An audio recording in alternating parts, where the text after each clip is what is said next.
sun shines on the righteous. It's the first time the sun's been out this morning. And we've just come in through the entrance to the Abbey. We've been given a sort of a plan of where to go. So, Did you say so? so I did say so. So we said we weren't going to say so.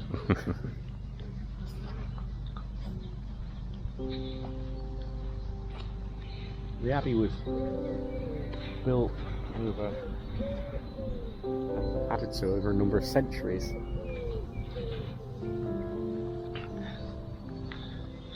What did she say? The original bit's 900 years old? 100 years old, yeah.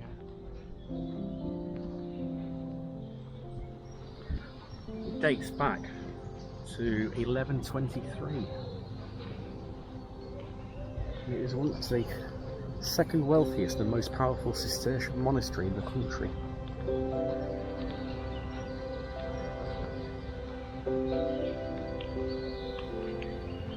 It's coming up to the cemetery gatehouse now, 14th century. It's gained access to the monks' cemetery.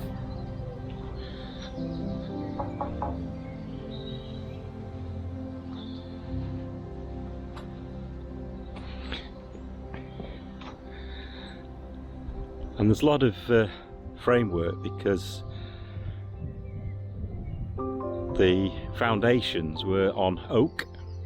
It was a floating pontoon basically, but as time wore on, the water table shifted, the rafts dried out and soaked again and dried out repeatedly, and so they became unstable. So in the 1920s, did they say? Did she say the 1920s they put this steel work up? Everything's they've excavated underneath and underpinned now, so the framework isn't needed. But it's still there because it would just be so expensive to take out.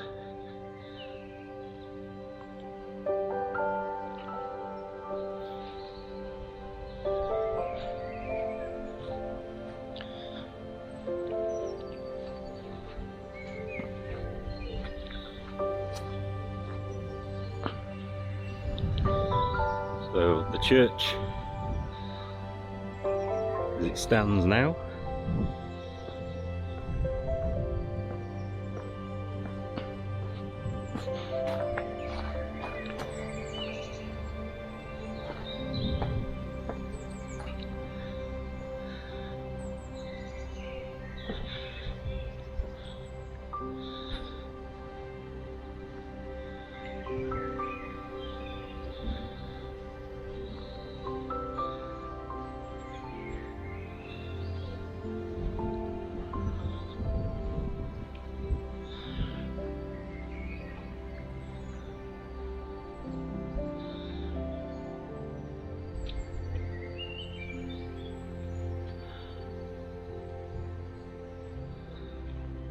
this is the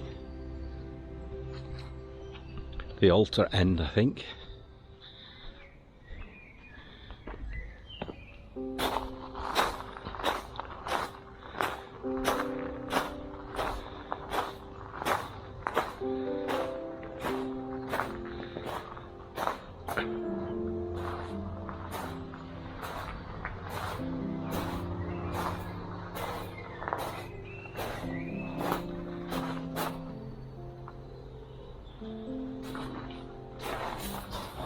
The carving is incredible.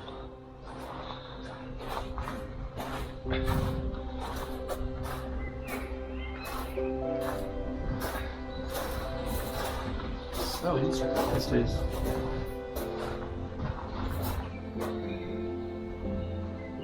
These must be the stalls of the abbot and the hierarchy, I'd have thought.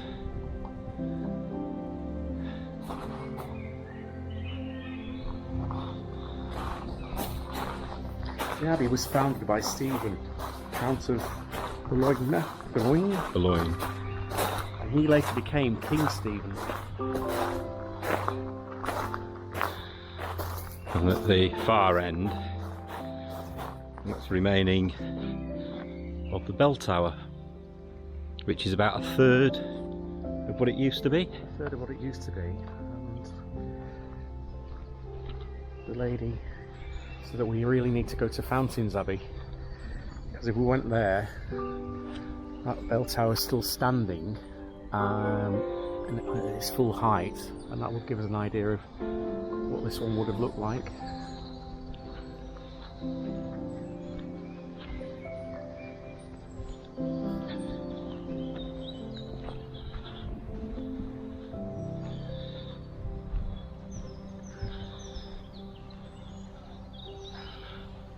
The monastery owns swathes of land throughout the country, especially in the northwest, but also Ireland and the Isle of Man. So they were very rich. Imagine that window there, though. No, it's the West Tower. Originally built to a height of about 160 feet, so 48 metres.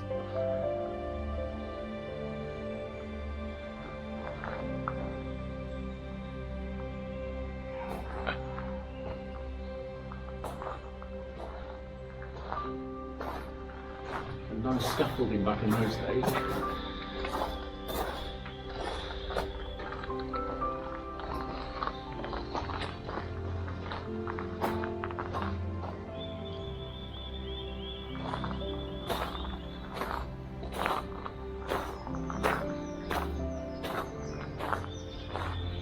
And the sandstone was quarried locally and brought here.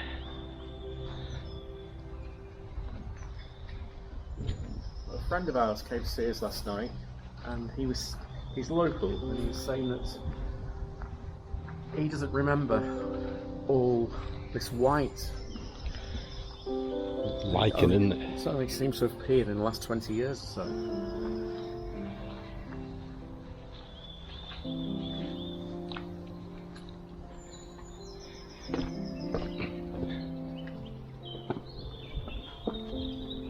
It is lichen, so that might indicate the air quality's got better. Yeah.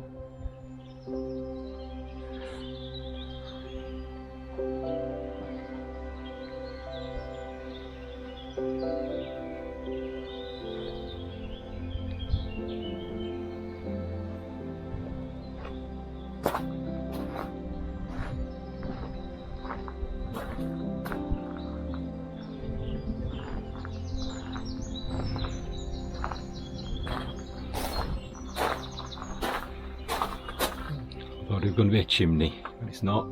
Just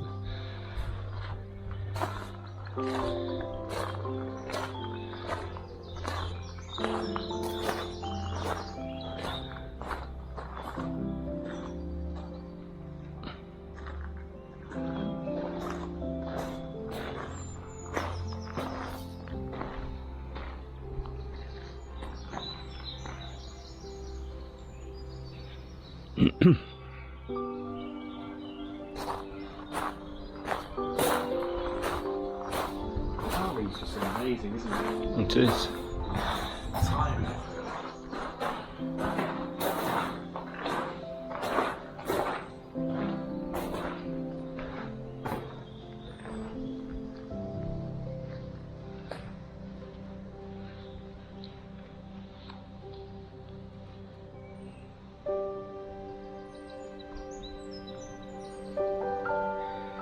The abbey was destroyed in the Reformation in 1537, and this is one of the abbeys that they really wanted to destroy because it was so rich, so it could be made an example of. This is a chapter house.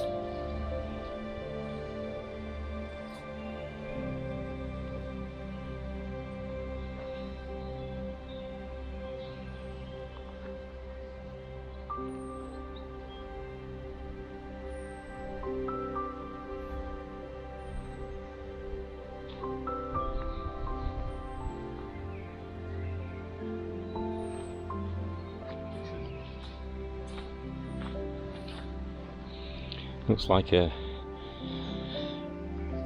old Rubik's Cube. You had to spin the things to get them all lined up.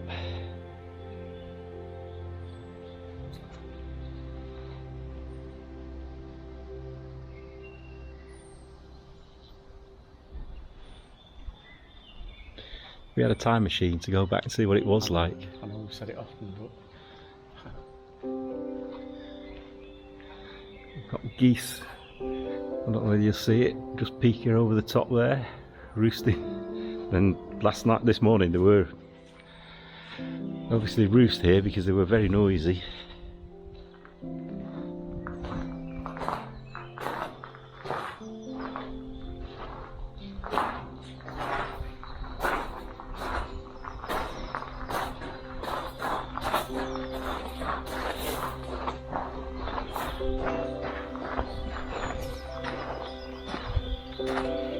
Everything seems to be so ornate, and this is when it's all weathered we're seeing it. And it was like the time and effort, as I say, just to do one little bit.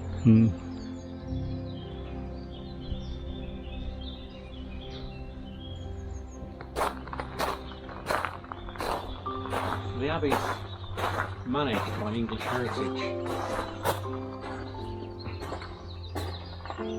If you're not a member and you like historical stuff like this, it's definitely worth joining. It's like a bit of restoration work in the arch. And you can see now that old leather. Yeah. Blend in better. Well, it blends in quite well now.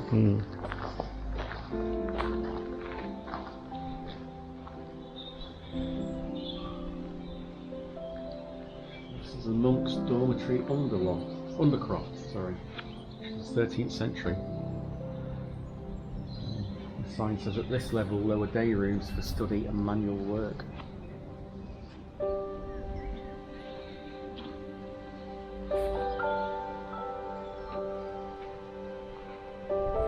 You've seen our recent video at Winchester Cathedral. You can imagine this in a lot of ways quite similar when it was complete.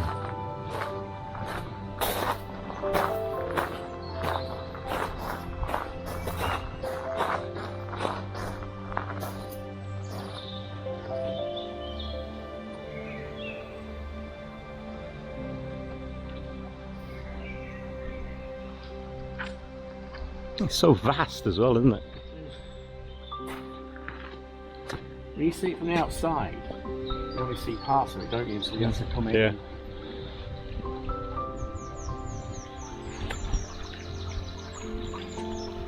It had its own running water.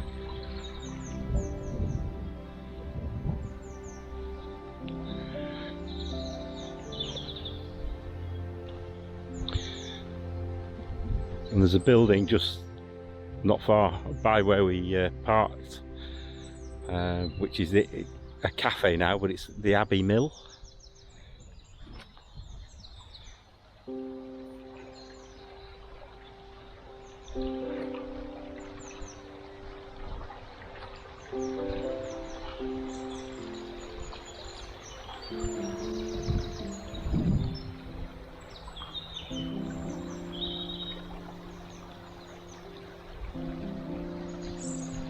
You can imagine dealing with a lot of people here, residing here, monks.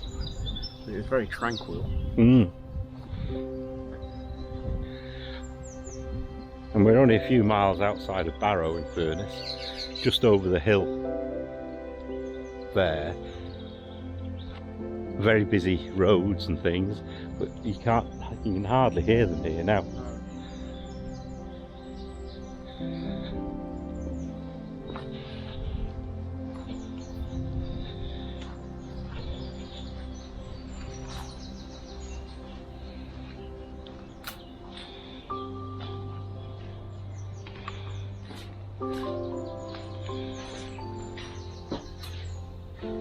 And you can walk through.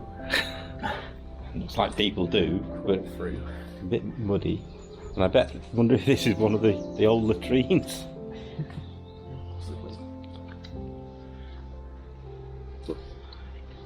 Talking of tunnels,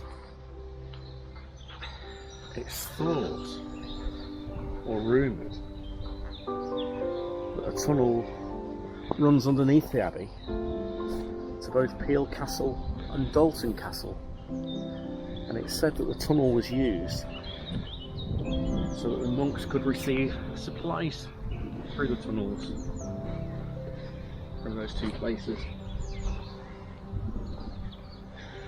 So this is the abbot's house now. Obviously lived a wealthy lifestyle. He was such a powerful person. One of the reasons why Henry VIII wanted to get rid of the abbey. And I have read that the abbot was like a fiefdom. He made all the rules, the laws, everybody worked by his rule, and he had his own, he could appoint his own coroner and the likes, so he was a very powerful man.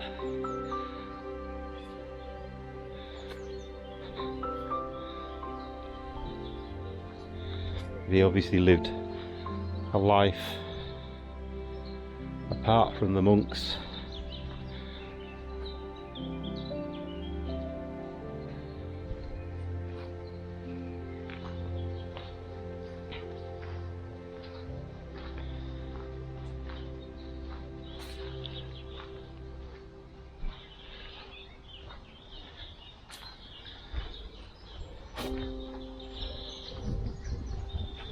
There's the other end of the tunnel we had a quick look at earlier.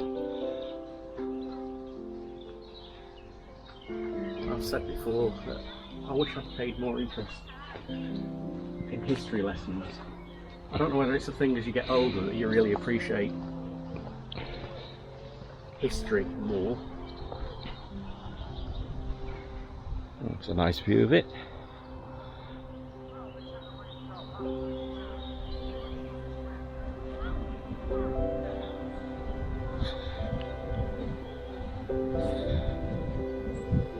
Something else about the tunnels.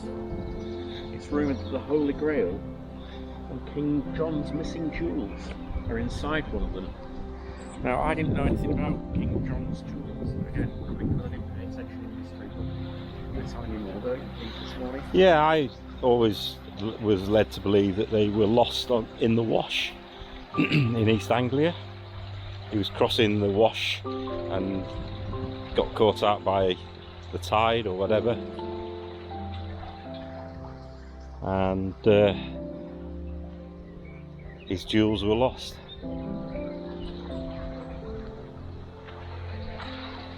There's quite a bit of running water through the abbey, isn't there? We'll go over here. Just there is where we were parked last night. And Keith mentioned the mill. Bet you can't see it from here. Oh, it's just through those trees.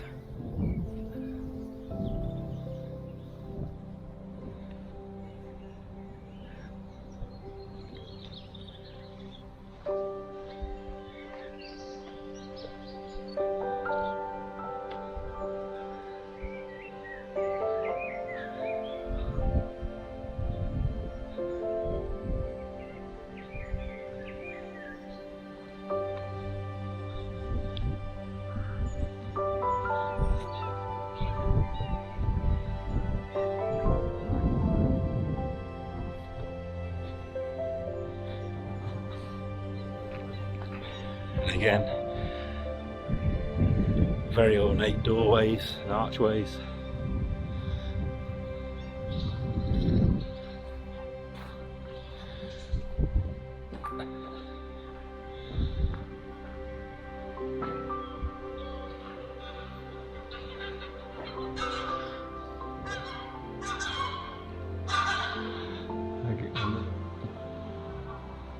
So, a vaulted ceiling. How did they get those stones to stay in place? I would never know. And so, this is the infirmary, and it's still got the roof on.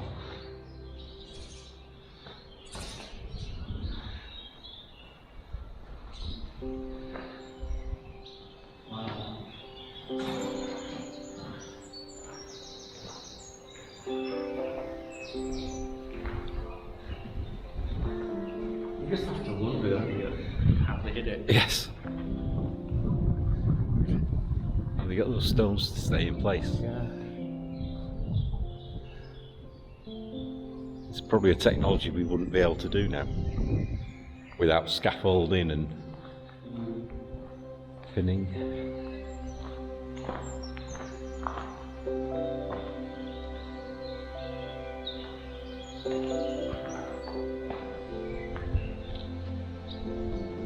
There's only one of these, so this was must have been something, wasn't it? None in the other No. windows would have been.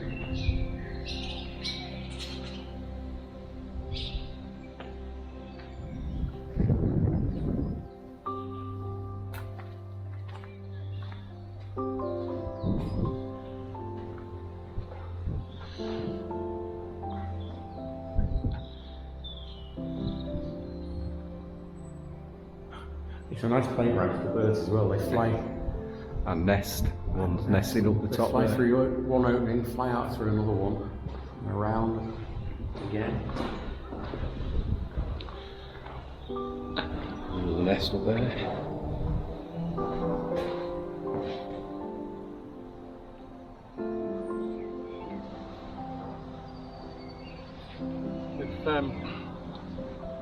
When they were doing the work to try and shore up the walls, they unearthed a grave, didn't they? Of one of the abbots. Yes. There's something quite valuable found with it, but we'll show you that when we go into the visitor centre.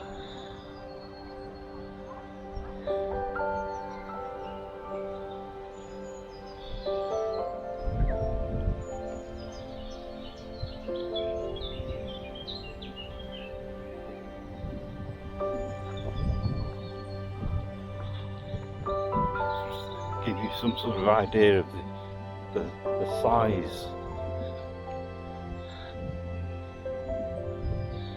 of the church abbey.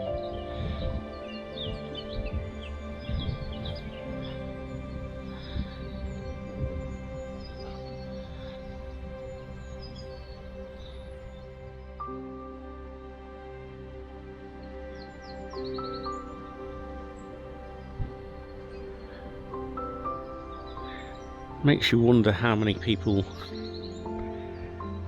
stonemasons,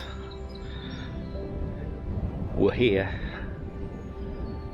That's what they were, stonemasons, as well as people labouring. That's how many people were here doing this, making it what it is, what it was.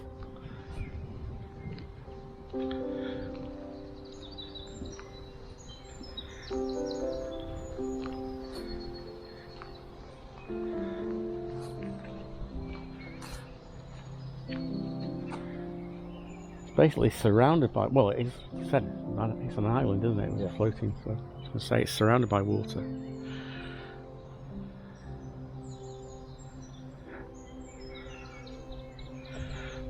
And Keith was just saying to me, it's a double-edged sword, really, because you can see so much of this from the roadside, but quite often that's all people will do. They'll come and look at it from the side of the road, or up on the hill over there where there's a walk, or on the other hills looking down on it, but they don't actually come in. But that's... It's nice that you can get so close to it. Yeah. Things like Stonehenge and places like that, you can't get anywhere near these days. But at the same time, people not coming in and not paying the entrance fee isn't supporting English heritage to Keep up the work. that's needed. I suppose you have to think that's quite forward thinking back in the 1920s, wasn't it, to actually shore that up. They could have just let it crumble and take its course.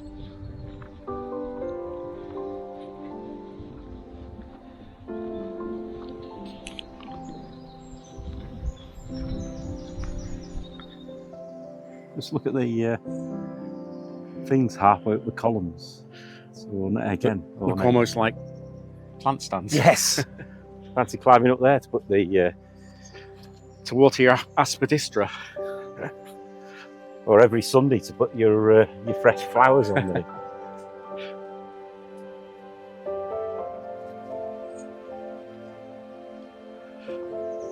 Again, look at the thickness of the walls and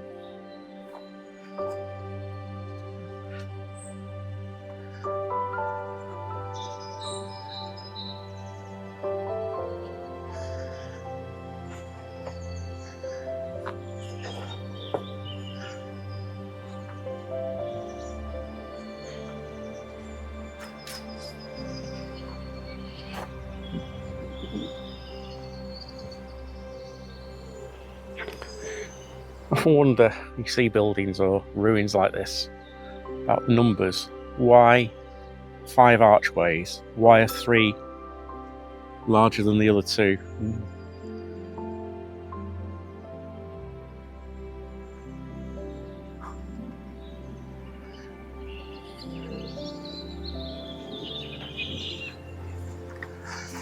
You just always wonder what was on the next layer up, the next floor up. And the lady in the visitor centre as we came in said that she was very interesting, talked to us about the ironwork that's supporting the walls and everything. She says, don't worry if you see some leaning walls. I don't know how clearly it'll show, but that wall there, that's got quite a lean on it, hasn't it? It has. I go over here. Might see it at more an angle, I don't know.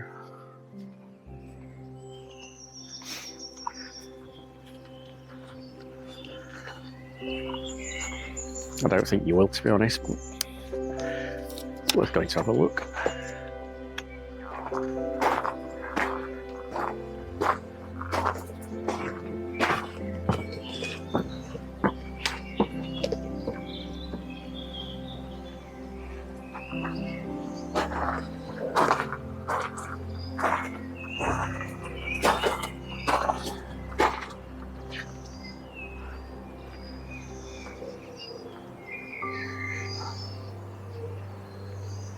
There are steps there up to another level, which we can't obviously get up now.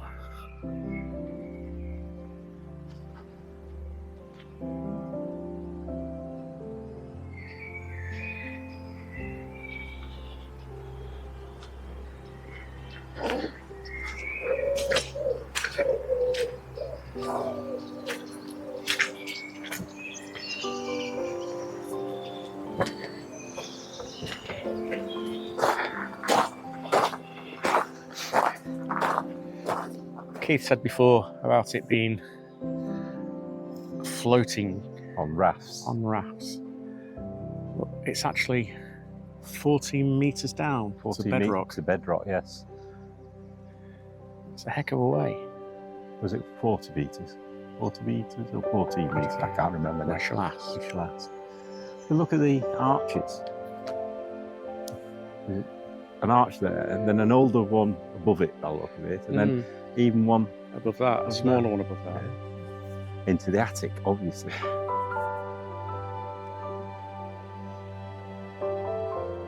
You see where the roof line was as well, Yeah, well, for this part of the church. I was just through there. Did you see the steps up? No, The steps up, you can't get up them because it's a level up. There's no access to them. But I mean, that looks almost like it's been patched, doesn't it? yes.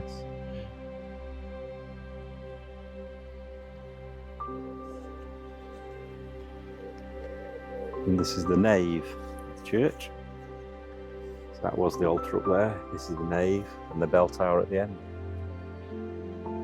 And the old little building across there is the original entrance hut where you paid your money to get in. By the look of it, that's a listed building now as well. It's a tad old, doesn't it?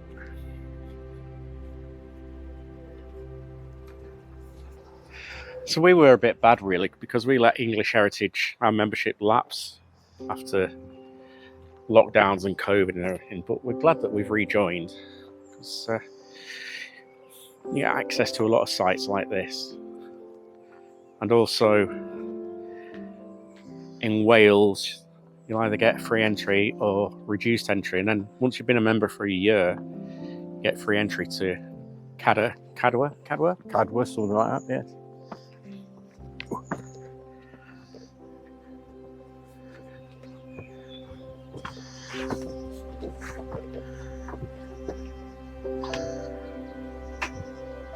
I just wanted to come up those steps.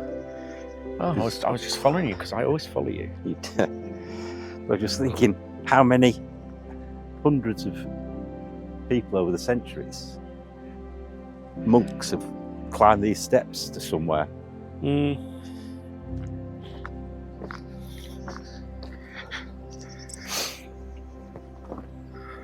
The size of these pillars that were holding it up. Yeah. It's ridiculous. Unbelievable. So if you had one super power, what would it be? I would like to travel back. Yeah, time travel, that'd be it for me as well. Not to change history in any way, just to See what it was like. see, yeah.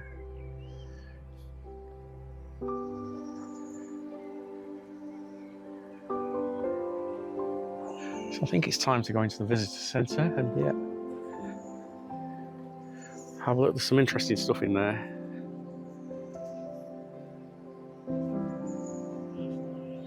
What have you got in your hand, Keith?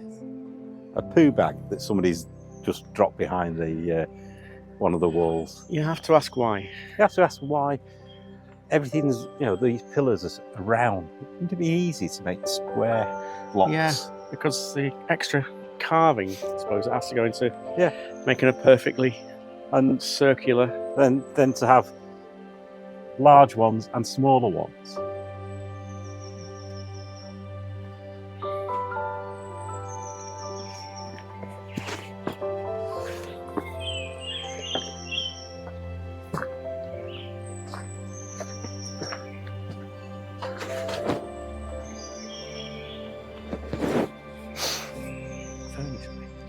Well, as the rain's just about to start, I think we've seen everything we can see here at Furness Abbey. Thanks for watching. Hope you've enjoyed this little amble around with us. And we'll see you on the next video. Bye for now. See you soon. Bye. Coffee time. Think so. Come on. Come on.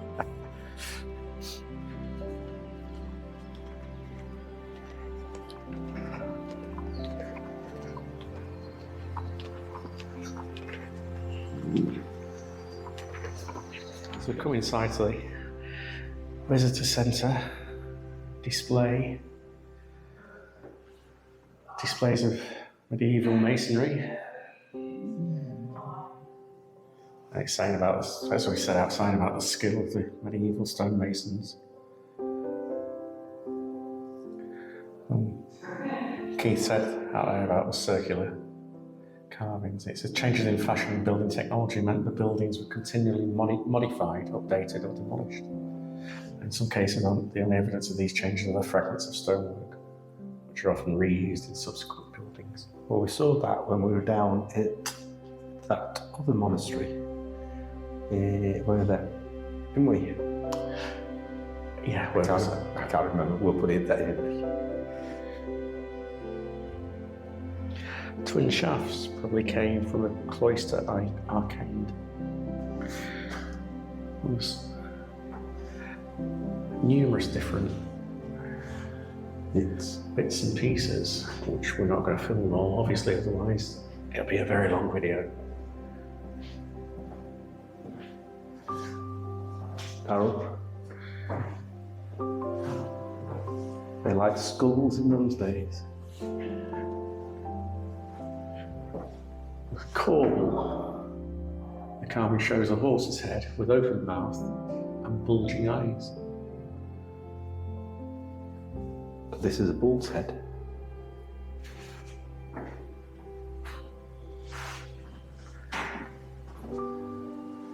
Again, these are cauls. This one's open mouth and protruding tongue,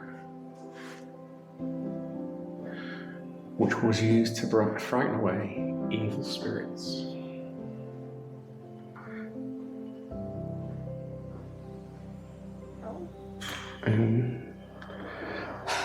Technology, old technology, a water filter. This grid formed the side of a basin containing gravel and charcoal for filtering drinking water. You think of it as the Romans, don't you, who had all the technology for clean water.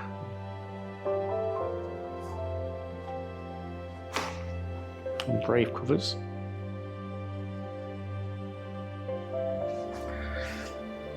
There's a artist's depiction.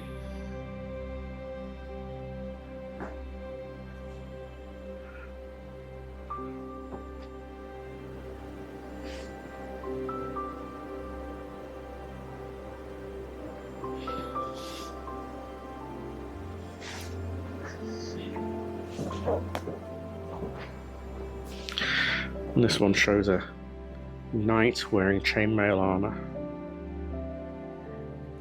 The 13th or 14th century. This one's a lady wearing a long dress and a cloak. Again, 14th century.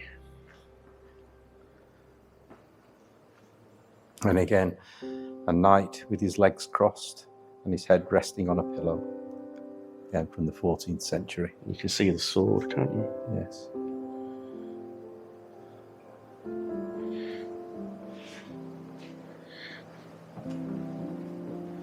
Two more things to show you. It's a basin, a central drainage hole, and was probably for domestic use, medieval.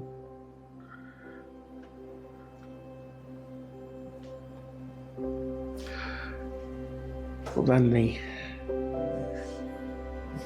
crozier we mentioned earlier.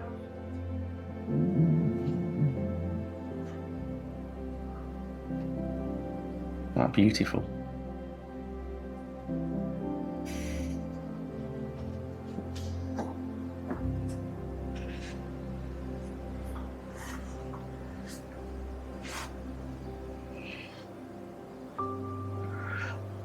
And we're hoping to persuade the lady to tell us more, but this is how it was discovered. This is the man who was buried, and that is the actual crozier.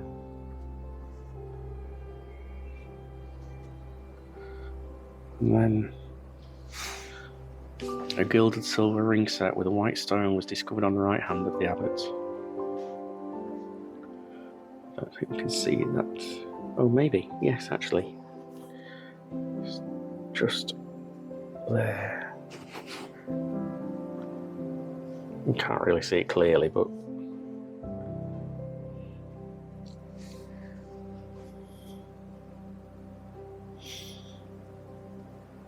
this information board saying an examination of the skeleton indicated that the abbot was well fed and overweight, with fish being an important and large part of his rich diet, and that he was probably between 40 and 50 years old and about 5'7" tall. And he may have had type 2 diabetes. His spinal ligaments were turning to bone, which was most likely due to his diet.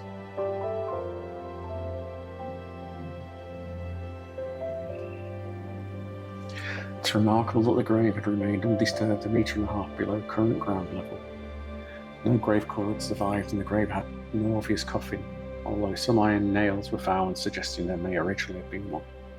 His body was laid east to west, with his head facing east, and he may have been dressed or prepared in a shroud, but no evidence remained of either.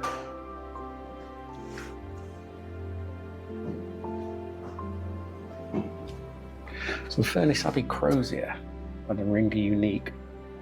A hollow in the bezel of the ring may contain a holy relic. Often lead or wooden representations of the crozier would have been used rather than burying an actual staff, perhaps underlying the respect given to this particular person. It's possible, however, that this old crozier, though beautiful, was used for the burial because it no longer served a liturgical purpose and was not of high material value. The use of St. Michael the Archangel on the decorative crozier disc may signify the importance of the feast day of St. Michaelmas on the 29th of September. Furness Abbey paid for the maintenance of the altar of St. Michael at York Minster until the mid-14th century.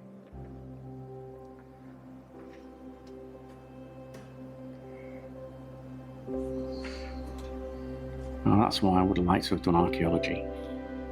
Finds like that.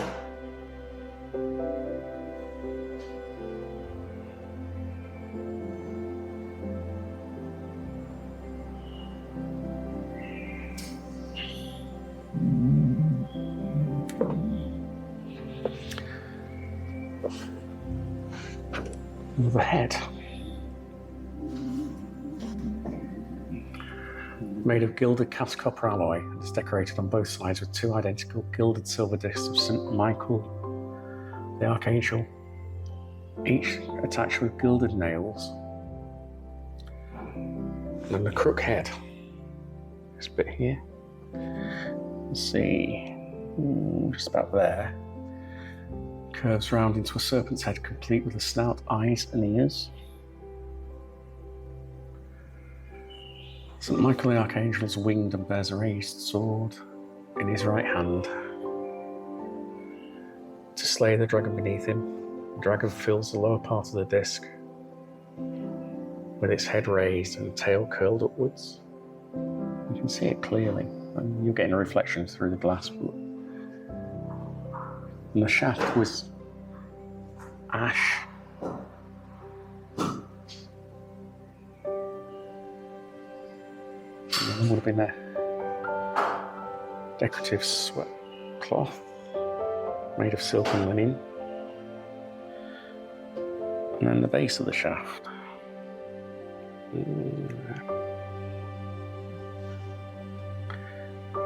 was fitted into a spiked iron ferrule. The iron is corroded through burial, but an X-ray showed its original shape.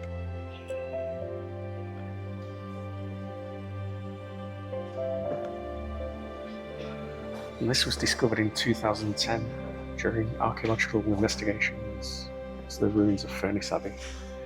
And it was found in an undisturbed grave of an abbot.